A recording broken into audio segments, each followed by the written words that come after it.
إنا لله وإنا إليه راجعون. halkani waa xeraale dhiig ayaa maanta ku daadanaya. dhiiggaas ayaa ka daadanaya garbo wada siman oo walaala ah. dhibashadu way badan tahay, dhaawacaasi ka sii daran. maantay waxaan weynay dhalintii mustaqbalka.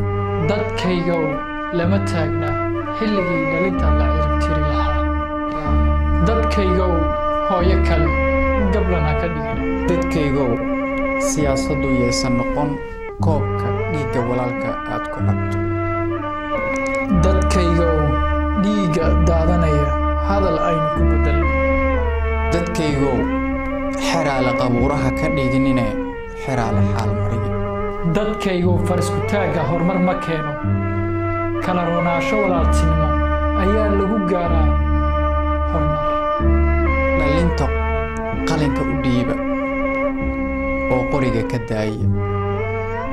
dadkaygow hal dhinac baynu nahay, uma qaybsanno laba dhinac.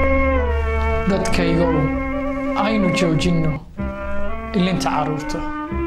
إنا لله وإنا إليه راجعون. إلهو إنتي dhimatay u naxariiso, inta dhaawacana noo caafi.